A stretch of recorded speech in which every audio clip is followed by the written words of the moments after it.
Untold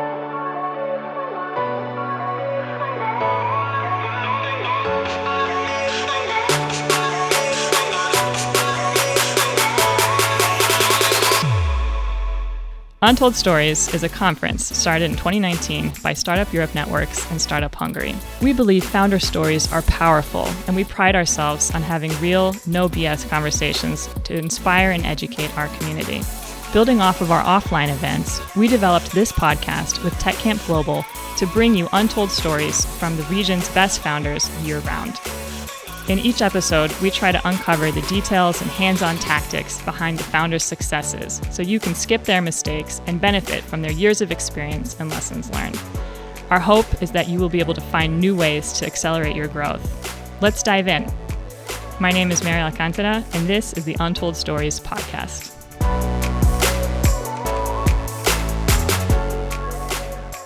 Barnabás Birmacher is the CEO and co-founder of Bitrise.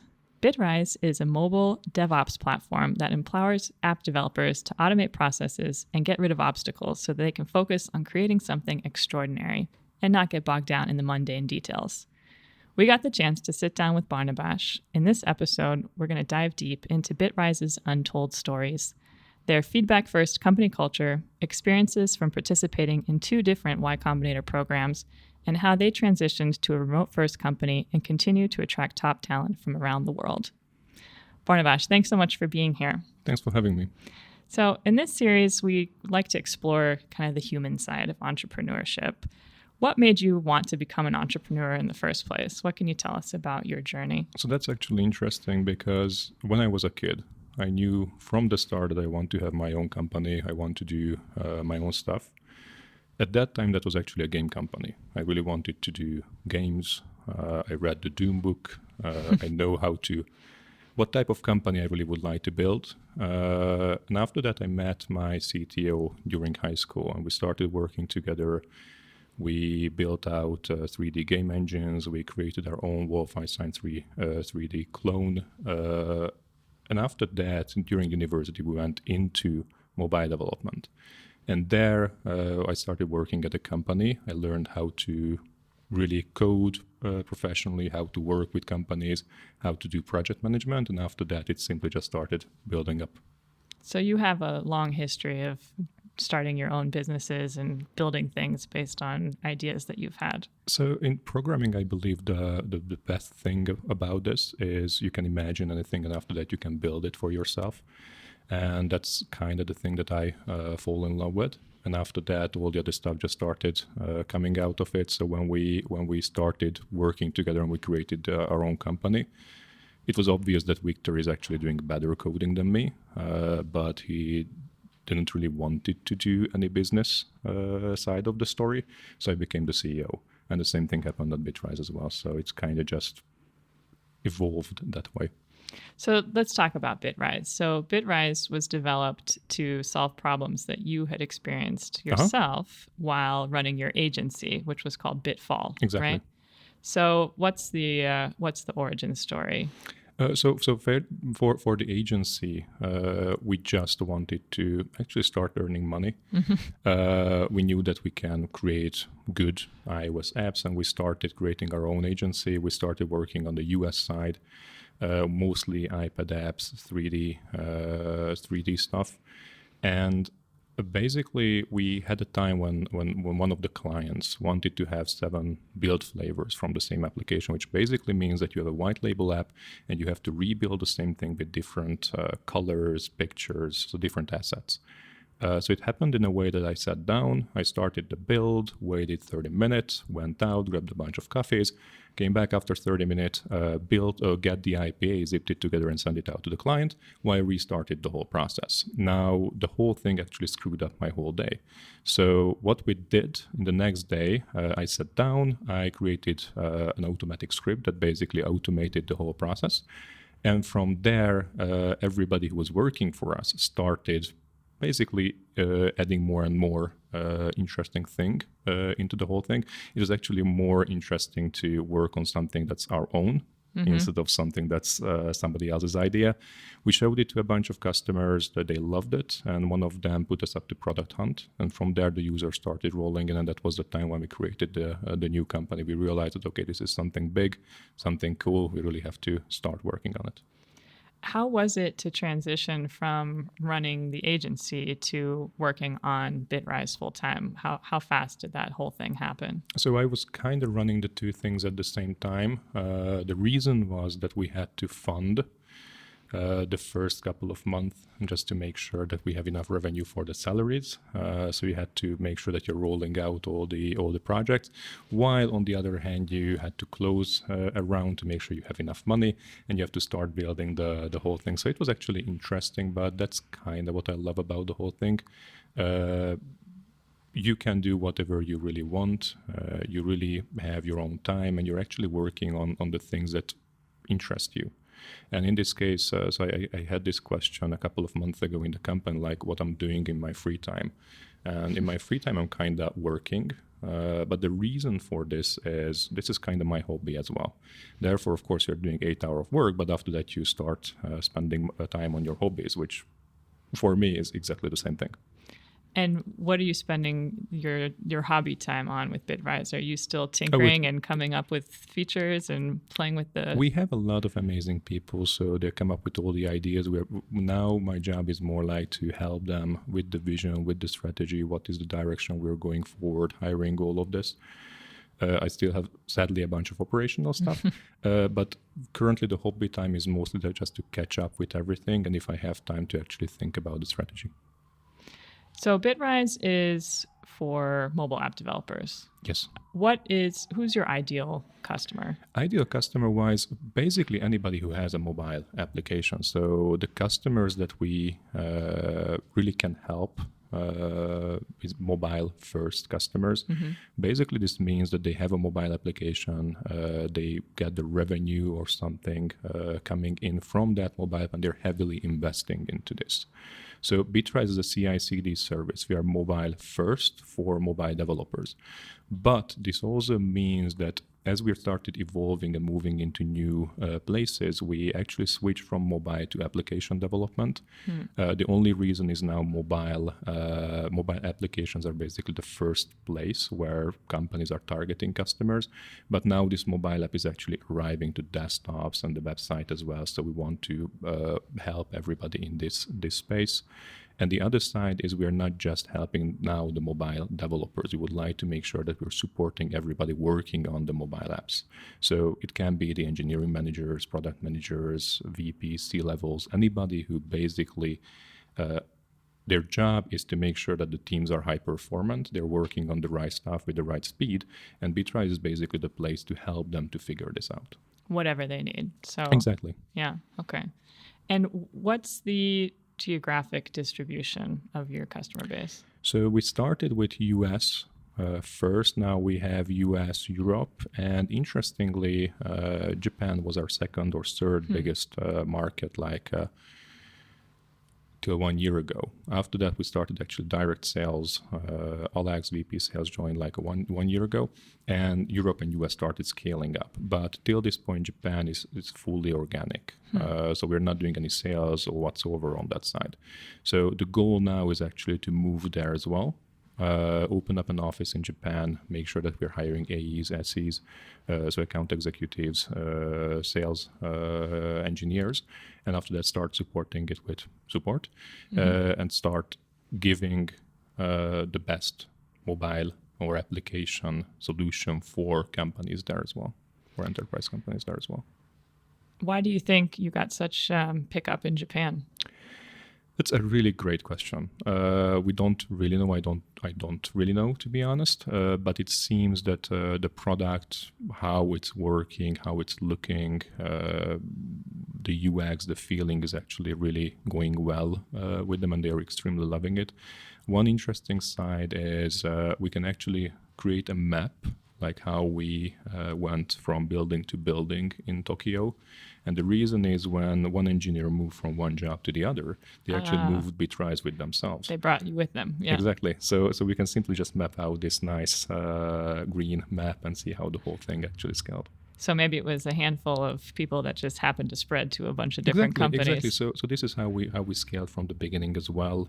Developers loved us. They talked about us. They showed this to their friends. They tried it out to the pet project, and after that, it just started scaling inside the company as well. Was it more agencies or kind of companies that are building like their own app in the beginning, or how does that split look today? Both. I would say both. So agencies really like this, but the problem with that is it's going to be on and off constantly. So whenever a new client comes in, they start using Bitrise, the project is ended, and they simply just move it to another one. With the mobile first companies whose main purpose they're building their mobile application, now you can see actually the pretty big scale happening on that side because they realize that the speed matters. So the faster that you can roll through Bitrise and get back the feedback to the developers will mean that they can code more, they can create more value. And that's basically what they actually love to invest in, whatever the money is. Yeah, I would imagine it's slightly different value propositions for each of those segments. Yes, exactly. And so you feel like the mobile first companies is more your stronger segment. We have the mobile first companies, and after that we have companies who has their mobile applications, but they're not really investing in there. Our job there is to educate them. And we have the mobile laggers who are still just figuring out how the whole thing is going. So in one side, we have to support the whole thing and make sure we are giving the best. And on the other side, we have to make sure that Bitrise is the best place to learn about this, to find a community, and to figure out how to do the best job for your team. And so you said you started targeting the US. That was intentional. That was where you launched. And I wouldn't say that was intentional. We started having customers there, and we started having a lot of customers there. And after that, we just started scaling there. To be honest, at the beginning, when you're starting a startup, I believe a lot of part of it is luck. Of course, a lot of hard work and everything, but figuring out the PMF, talking to the customer, finding out the right things, and you just have to realize like what's happening and just have to jump on it, iterate through that way, and use it that way. So let's talk about Y Combinator. I think you guys are still one of the only Hungarian companies as far as I know who's gone through. Yeah. And you did the main program in 2017. Exactly. And then you were also invited to do the growth program in 2019. That's just for founders. Yes, exactly.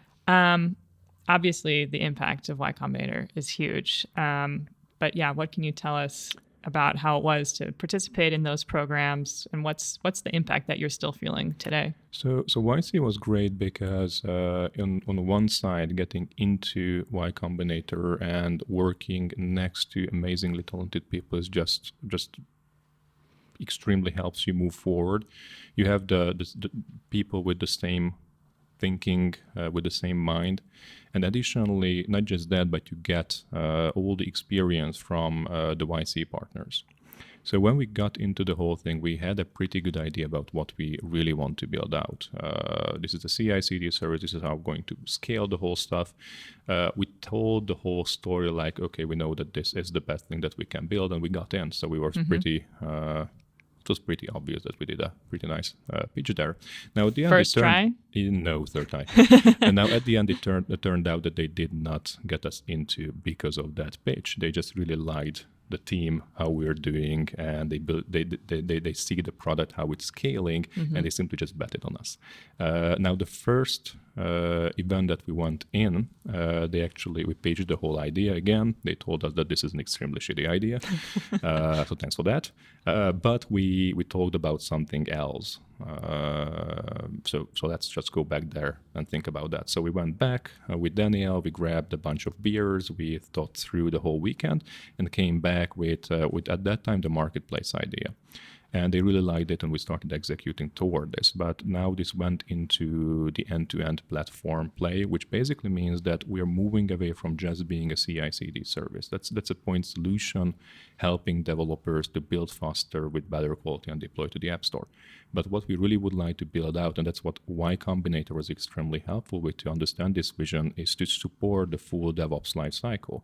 So you have all of these point solutions, and we're creating a platform that involves all of this and helps companies to actually, depending on the maturity size of your team or application, use the right solutions, and after that connect it together so you have an observability, data observability at the end, so anybody working on the mobile apps can understand whether you're fast enough, whether you're doing the right thing, how you're benchmarking with other companies. So all of these different things in one specific place. What is CI/CD? CI/CD is continuous integration, continuous delivery. Basically, it means that the product is helping you to write better code constantly.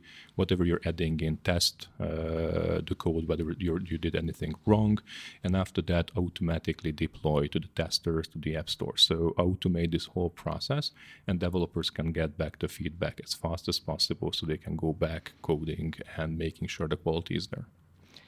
So you put together kind of a concept for this marketplace idea and started executing on that. And then how did you pivot back to kind of what the core of Bitrise is today? So this is kind of what we are doing now. So the whole team is working on it. We're executing on one side, the CI/CD side, and on the other side, we're executing on the platform side. And we're constantly moving it more and more closer to the platform.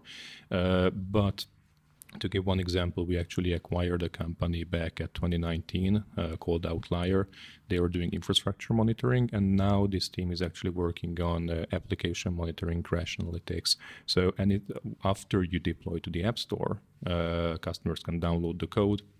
We install the SDK, and from there we can see like, okay, how is the performance happening? What is slow? What is fast? If the application crashed, we can tell you where it did happen, and you can again see this in one place. And from there we can move it back to the feedback to the team, so they can understand what is the next thing they would like to work on. So kind of like debugging on crack, or exactly. Cool. So coming back, I guess, to Y Combinator, I think everybody who knows about these programs knows that it's a 3 months of super intense growth, and you're just kind of in, the pressure cooker, right? You're every week you're shipping, there's extreme pressure to deliver. But that's the good part. So the extreme pressure will mean that you're executing fast. What everybody needs to learn there is you don't really have a lot of time. But on the other hand, you have to show a huge impact, which is also good as you're scaling the company. You have to learn the same thing.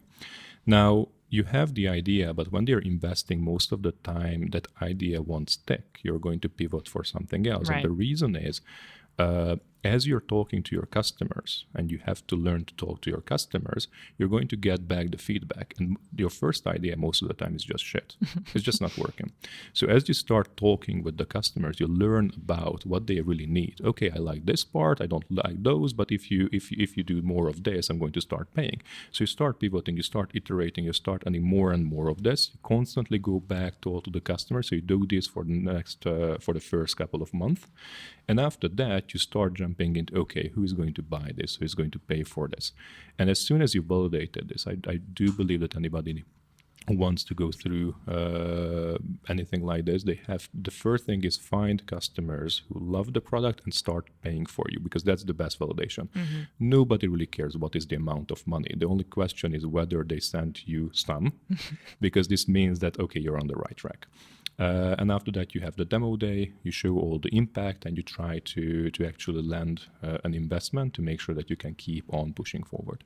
And did you land an investment at the demo day? We actually not at the demo day, because we started talking with our Series A investor before the demo day. So Daniel went out at that time to do the pitch, while I was in the background talking with the lawyers to close the whole deal.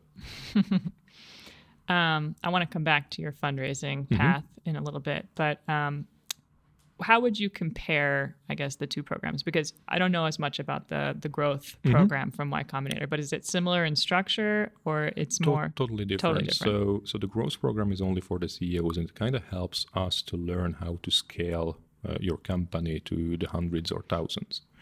And the really good part of this is they created evenings where you can every week go in and meet with really great CEOs, learn how they scaled in the Valley, learn how they built out the whole company, learn their mistakes. you can totally openly talk about the whole thing because everything is confidential, of course. And basically through their mistakes, through their learnings, ideas, you can put together like, okay, what did really work well? At this stage, as a scale up, to be honest, you kind of have a playbook. You really need to build out the culture. You have to make sure the feedback culture is happening there. You have to make sure you have a good recruitment. You have really great people for helping you to scale the talent side. You have to hire engineers. You have to build out the different teams, hire the VPs. So it's kind of course, everybody's doing differently, but the steps that you need to take are kind of similar. Mm-hmm. And the YC actually realized is that, okay, if I'm helping companies at that stage, this will mean that we can move more companies into a unicorn stage, which of course good for everybody. I see. Okay, that makes a lot of sense because that program is free, right? So they don't. That program is totally free. So the YC, the normal YC program, with that you get an investment. Yeah.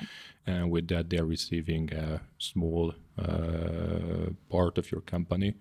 And in this side it's totally free, and they don't really ask for anything.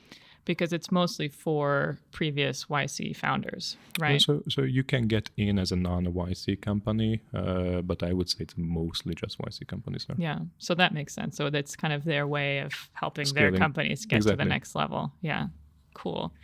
Which one would you say had a bigger impact for you? I would say both, because you have to go through the first to get to the second one. Yeah. The first one was actually had a great impact to figure out, actually to get the culture, how the beliefs are working, how the thinking is happening on that side, plus helping us to move through this vision shift.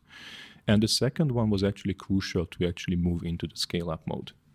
Without that, it would be way, way, way harder to figure out, okay, what are the different things that you need to build out. It was really good to actually hear how others screwed up the whole thing, so we can learn from those mistakes. And you were there physically for both of them. So if you get into the program, just go there. I mean, it's doing this through Zoom. It wouldn't give you the exact same impact. You won't be able to do the bonding with the others. And that's the other one. You're meeting a lot of amazing people, and I'm still catching up with the founders from that batch. And this actually helps a lot to find like-minded people. Mm-hmm. Yeah, I wanted to ask about that. I mean, how many of your fellow alums are you still in touch with, you talk to? I would say 3-4 people. So of course you don't talk with everybody, but you have an alumni, you have a forum, you can reach out to anybody, but the ones that you really are close to are kind of like friends. Mm-hmm. Are you have you been involved at all with any subsequent batches, or do you get to know the new companies that come in after you? Or? You can. I also get a bunch of emails, requests like, can you please go through the whole thing? And we're totally happy to do this. Mm-hmm. We're totally happy to give some advice, help them prep for the interview. But basically at the end, it's actually up to them to show that they know everything and they know how to execute on it. So you talked about one of the big values of this growth program is Mm-hmm. kind of getting their playbook about how do you scale and how do you hire and, going through that process. Walk us through that, because that was, I guess, a big part of, your activities. So I can't really do that, to be honest, because that's a lot of time. So first of all, getting to YC goes through the whole thing. But basically, I would say the thing that you need to learn at that time is how to hire the right people. First of all, you have to make sure you know your culture. It's you talk about your culture. Everybody in the company knows the values, why you're there. And after that, you have to realize that, okay, when I'm hiring people, I'm trying to hire culture fit, but also look for culture add. Look for diversity. Make sure that you're involving more and more talented people with a different type of mindset, because this can help you scale. The best companies actually have a huge, diverse community around them. And the next thing is to create an efficient hiring method through the whole thing. Make sure that as you scale, as you get the new fund, you have basically all the resources to support this, because you need to move quick. When did you get or do you have an HR manager, or how does that hiring process look like? We went through a multiple loops. So at that time, we had somebody in recruitment. After that, we started scaling the recruitment team. We had somebody in HR. We started scaling up the HR team. And now we have Vicky, the VP people, managing the whole thing. And now it's not just about hiring. So HR is actually a crucial part of this. To make sure that you have an efficient and effective team, you have to make sure that everybody there can work effectively. You have to make sure that you're supporting each other. So not just coming in and work on your stuff, but you help the other person to scale. And for that, what we started implementing is feedback culture, which basically... So feedback culture for most of the companies mean that you have a yearly cadence. Everybody tells in an anonymous way, like what the heck is happening, and after that everybody goes home. Here, what it means, we want to have a constant feedback happening. So every day you're receiving feedback. What did you do good, and what are the different things that you can improve? And we have to learn to say how to do this the best way, and you have to also learn how to listen to the whole thing and how to act on it. And we have to constantly train everybody, because if you have this one, and then next to that, if you have an iterative mindset, it means that you're constantly day by day learning. You constantly hear, okay, these are the things that I need to be doing more because that was good. These are the things that actually did not help us to scale, so I have to change those. And after that, I'm going to iterate through the whole thing and then more of this. And through that, everybody can be better every day. Yeah, I want to come back to this because this is a big topic that we're going to go deeper on with you guys, especially. But I had a couple more questions about your hiring. So, because I think, for a startup, HR, that function is typically overlooked until it's almost too late, or it becomes to be an issue. But once you get to, I don't know what's the magic number. I mean, how many people did you guys have when you hired the VP of people? Oh, VP people, I would say 120, 130, but that was already extremely late. We hired the first HR people around, I would say 70-ish. Again, wow, that was even late. that seemed, I feel like it's kind of really around early. 15 or 20 is when you start to feel like, okay, you need somebody to manage these issues, in my experience. But that's... For most of the companies, I still believe it's maybe a bit too early, but I would be hiring next time, like way earlier. And the reason is, for most companies, HR is mostly about firing, to make sure that you have the best place to fire people. What we build out with HR is more like talent, how to scale the people, how to help them, how to do business partnering.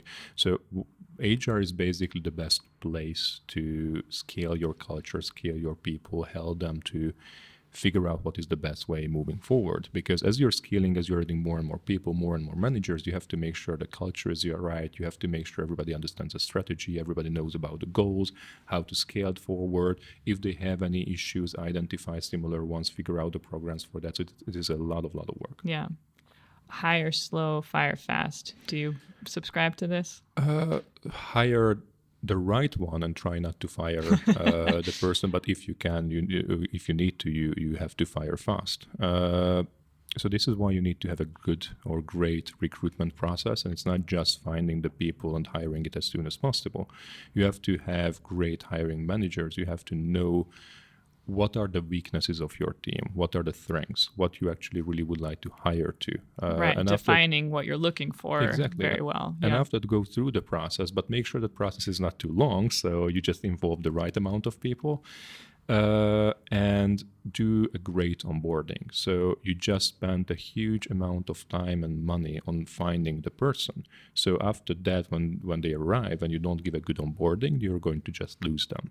So make sure that you can onboard the person a couple of months. And after that, the manager needs to be working with them constantly. Now it's going to the right direction. That's great. But if you identify there's problems, you have to make sure that you're talking with the people, with the person. You have to make sure you're giving feedback. You're constantly working on the right stuff. And even if it's not working, you need to fire fast, because it's good for actually both of the parties. If somebody is there and not liking to be there, that's an extremely shitty situation. And same thing for the team.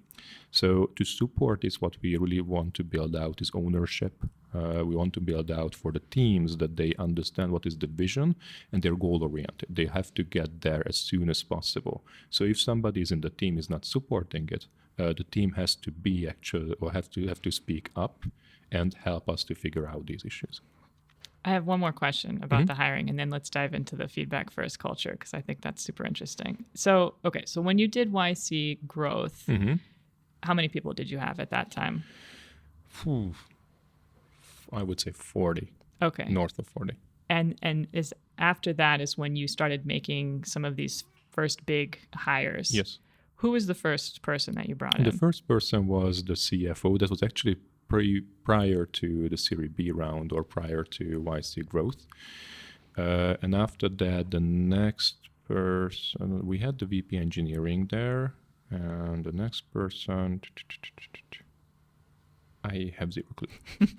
And Alex, when did you bring Alex? him? So Alex and Katie came a year ago. 1 year, 1.5 years ago. Alex is VP Sales, and Katie is VP Success.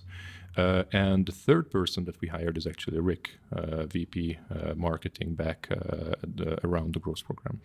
And these are all amazing top tier people that you kind of recruited for their so positions. They're listening, so of course yes. Yes. Second of all, so when you're hiring executives, you have to understand that you as the CEO or the founder, you simply just don't have the right answers.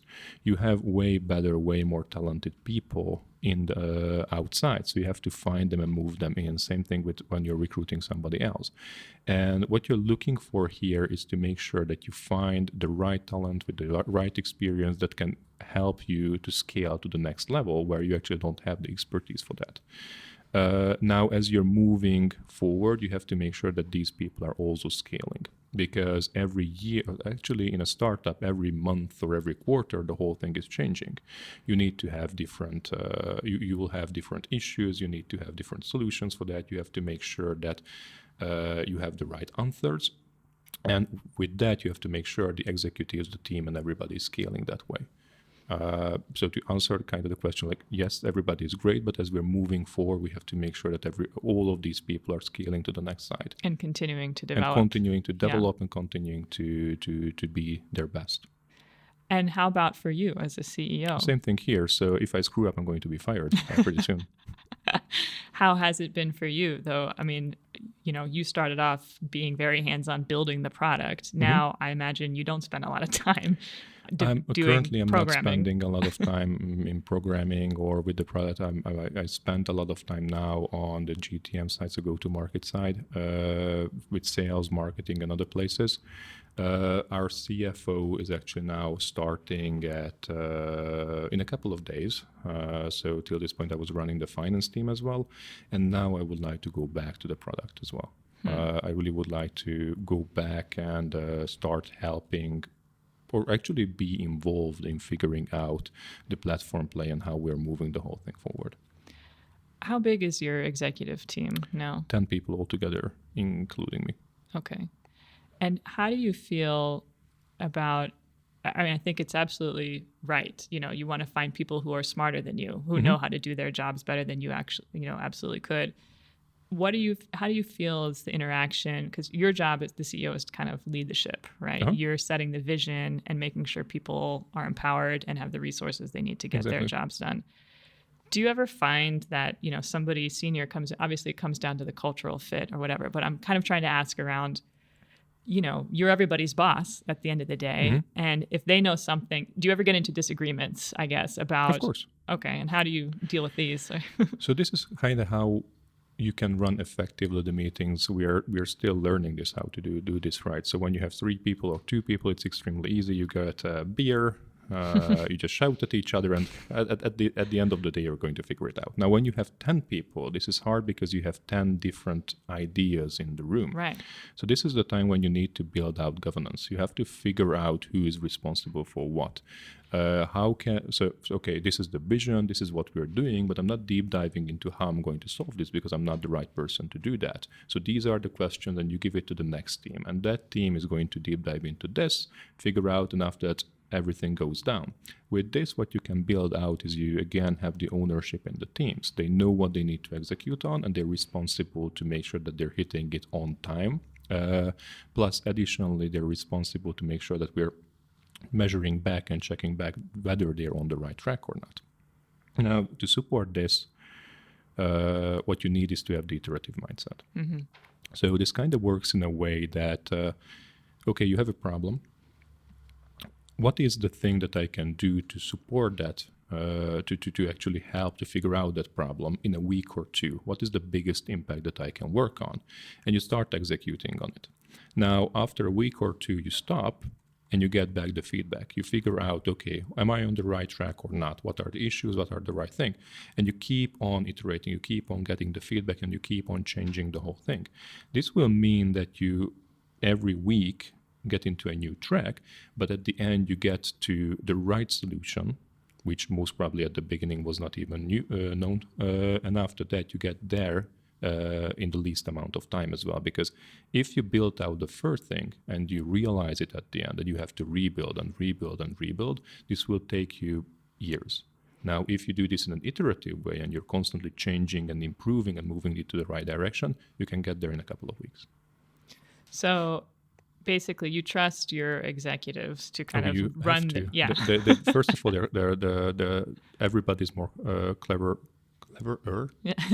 That's a weird word, than me. And on the other hand, if I'm not trusting them, I'm micromanaging. Now, If I'm micromanaging and I'm knowing everything, I don't really need to hire people. I can just run a 10-people team where you're shouting at everybody. And here, we want to make sure that we're involving everybody. We have the culture of it. We have the culture we have the right people with the right mindset, and you build it out in a diverse way. Therefore, you move in more and more different type of thinking into the game, which will move you to the best output at the end.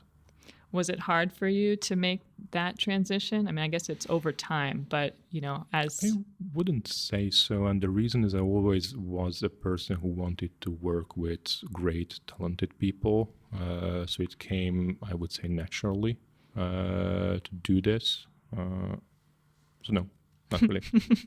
I guess it's a part of your own development cycle. I mean, you said it sounds like you really believe in this, personally also, that you should always be scaling and growing yourself. Exactly. So I like this job, to be honest. The reason why I'm doing this, the reason why I decided to stop the university is you can learn a lot more here than anywhere else. In a month, you can learn about 10x different things that you would be able to do in anywhere else, which also means that even at this stage, you're learning constantly on a daily basis. So coming back to the feedback first culture, I would imagine that it's easy and nice and fun when you're getting good feedback and sharing good feedback. Of course, that's the first step to move forward. Okay, I'm going to share with you some positive feedback, and everybody's happy. Yeah, and I think you've spoken about this before, about how you developed this feedback first culture, because I think it's hard to just say from one day to the next, okay, now we're feedback first, and then everybody starts, shitting on each other and, giving really constructive feedback, but it can be hard to be faced with all of your shortcomings constantly. Oh, the first step to build out a feedback culture is to actually learn how to give positive feedback, to learn that you're not just giving bullshit feedback. You actually have to identify what was the good traits that person did and what are the different things that they need to be doing more. So focusing on actions, basically. Exactly. So when you did, that's actually for the constructive, but when you did this, that was the issue. If you would do this that way, that would be actually better, blah, blah, blah. And after that comes, of course, you have to learn how to listen to the whole thing. And the third thing is how to give constructive feedback. Now, this is the hardest because everybody can be just doing this to hurt the other person. That's one side. The other side is you don't really want to hurt the other person, therefore you don't give any constructive feedback. So you have to kind of train people that this is normal, everything is okay. The fail fast culture that we also built out is kind of coming with the iterative side. So you can't really fail.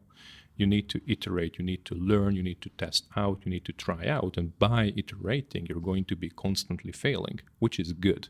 If you fail, this means that you learned something new and you can just get this information and move it to the next iteration. Now, the problem happens when you do the same thing again and again and again, and you're failing again and again and again and again the same way. Now, this is actually stupidity, so that's something different. But with this constructive feedback, you have to learn that, okay, failure is good. So when you did all of this stuff, then if you would do this differently, that would be better, and people start using this. And after that, the last thing that I learned is actually people work better with positive feedback, but you can actually change it a bit. So not just tell them what they did amazingly, but start focusing on what was the right things that they did and you would like to see more. And this actually has a way better, they can perceive it a way better. And if you do like 3-1 or 4-1 with the positive and the constructive, that's kind of the ideal setup. Okay. So there's kind of guidelines, or you have protocols about how I to would say you kind of learn it by doing it, and you kind of have a feeling like what is the best thing working for you. So, okay, the typical company has this, once a year employee review, blah, blah, blah. How does this feedback first culture really look like practically for Bitrise? So the one side, you have to make sure that the feedback is happening in the daily basis. We still have to learn a lot more, but I'm actually seeing the teams doing this way better than before. So we are getting there. Do you prompt them somehow, or is it just the expectation? So you ask this after the meeting. When you have an all hands, you ask for feedback, and you simply just also positively acknowledge when somebody did the right thing. Now you have the one-on-ones. We most of the time have weekly one-on-ones. The one-on-one is the meeting for the direct report that the direct report actually owns and can talk about all the different things. That's also a good place to receive the feedback and ask for feedback. And we have 360s every quarter where we actually, with face, talk about the feedback from the manager, from the direct report, from your peers. And you receive all of these different feedbacks from multiple people. Now, if you do this right, the 360 is actually not the place where you hear about this the first time. The 360 is actually a look back for the last 3 months, which kind of just summarizes you that, okay, we discussed these different things, these are the different stuff, and you can actually check, because so the whole startup world is moving extremely fast. So when you look back for 3 months and you realize what are the different things that you actually achieved at that time, what are the different that you learned, how you scaled, that's actually really helpful to just summarize it for yourself. Yeah, so that's a place where you can kind of see the bigger trends. Like, exactly. Are we improving on average? For your personal self, yes. Yeah. Was there, when you kind of made this transition to feedback first, did you lose any people? Was this a hard shift, or it was kind of already part of the culture that people were high achievers and wanted to get to the next level and could accept this? We always hired builders. We always hired people who wanted to have impact. We always asked for feedback, to be honest. So from the beginning, we were not really building out the feedback culture, but on the other hand, we knowingly. On the other hand, we somehow accidentally started doing the same thing.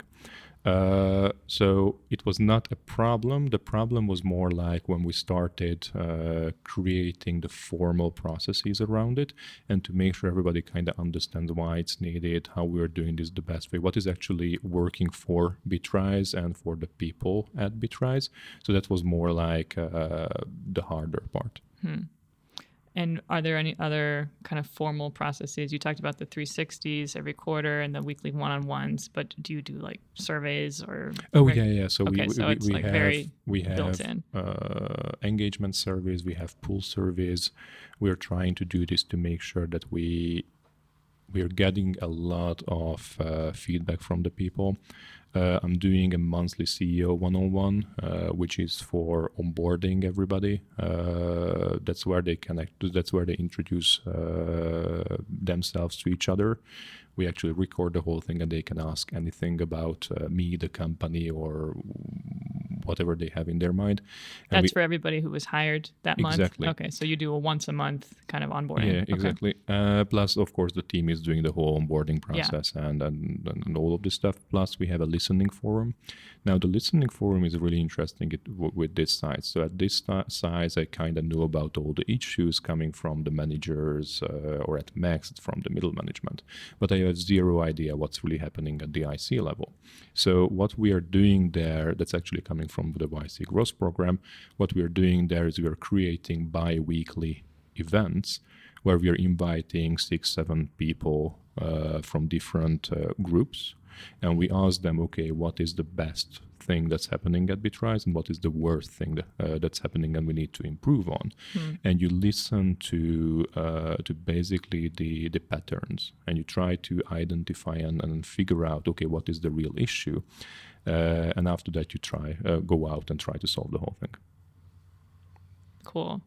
Are there any companies that, because it sounds like you've thought a lot about culture, and I know Feedback First is a big part of it, but are there any other companies that inspire you with their culture? Or I would say multiple ones. I don't really track companies. I don't really have ideal ones that I would like to rebuild. The culture for each of the companies is actually their own, and you can't really redo the whole thing. It's not going to be the same thing. So everybody's talking about Netflix culture. Right.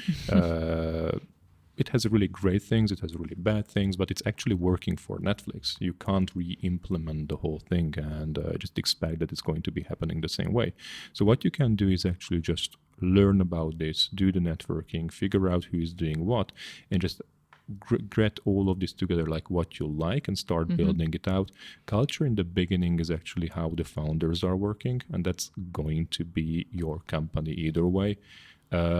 If you start hiring people all around the place, that's again culture. It's going to shift, but by hiring people, you're going to shift your culture. So you have to make sure you identify this one, and from the beginning, just start thinking about this. How we are working, why are we going to win, what are the different things that we like about being here, and just focus on those ones. So when we created, my goal was to make sure that whenever I'm coming into the company, I have a smile on my face. So if I don't have that, I'm going to be the first person leaving.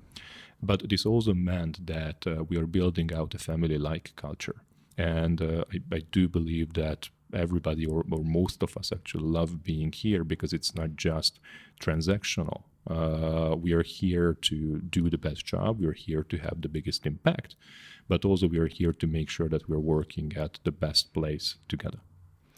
That's actually a really interesting point, because I heard you tell this story too about just the way the three of you work as co-founders. I think that's, it did start from the beginning that way, where you had different areas of focus and expertise and could respect each other and kind of complement each other and work well as a team. So I'm not surprised you've been able to scale that.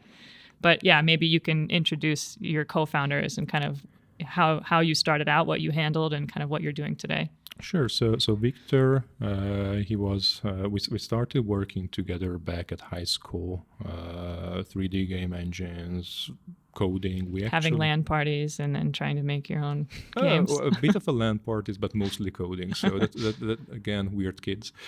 And we started working together on iOS apps. We created our own agency, and Daniel actually started working with us as a freelancer designer. And after that, when he finished university, we hired him to the agency, and pretty soon we created Bitrise, and he joined Bitrise there. Now, he was actually doing all the public speaking. And the reason was that, especially at the beginning, I was not really great at public speaking. I mean, not great kind of means that I forgot my name. So Daniel was doing the whole thing. We went together to the conferences, and we started putting together everything, started scaling together. And luckily, till this point, the three of us still has the same bonding. We still go out every week to grab a bunch of beers, and we're working together. And then luckily this part actually remained. Bitrise is also transitioning to a remote first company. Exactly. You have a US office, or at least people in the US, but yeah, maybe you could speak to that. And I'm sure the pandemic had a big influence there, but yeah, how has it been to transition to remote first? So, of course, the pandemic helped us through the whole thing, which is a pretty weird thing to say. So before that, I was really office first. I mean, this is why we built out the whole thing and spent a lot of money on it. You have to go in, we have to work together, all of this. And I still believe that going into the office and mingling together, grabbing the coffee, it helps because it's not transactional. And now the remote mindset or the remote first thing actually means that you're doing a lot of Zoom calls, which is transactional. It's not really helping you, the bonding side. On the other hand, you have to realize that this is the way forward. So now we have offices in San Francisco, Boston, London, in the Netherlands, France, Germany. We just opening one up in Spain, Hungary, of course, and we'll be opening one up in Japan. So this basically means that in this era, you kind of have the option to find the right people with the right experience wherever they are. So that's why you need to be switching into this. And you have to make sure you're supporting them to do their best job so they can work with their teams, they can work in a remote environment, they can do asynchronous communication. And we did a survey on that side as well, like, okay, who really would like to go back to the office and who really would like to be staying home? It turned out that people would like to still have the mingling part. They still need to, we are people, right? So you have to have the connections. But on the other hand, you don't really want to spend 5 days in the office. So we kind of do a hybrid setup and we still have to figure out what is the best way. But I do believe the ownership here again helps, like to give a benefit for everybody to figure out with the people you're around with, what is the best way. You go to a co-working space, you go to a hotel room to get a big conference room, you go to a coffee shop, so whatever actually works for you. And you kind of have now the mingling part and you have the bonding, and that helps. But now we're also supporting to build out the whole environment for yourself at home to make sure that you have everything to do the best job for you.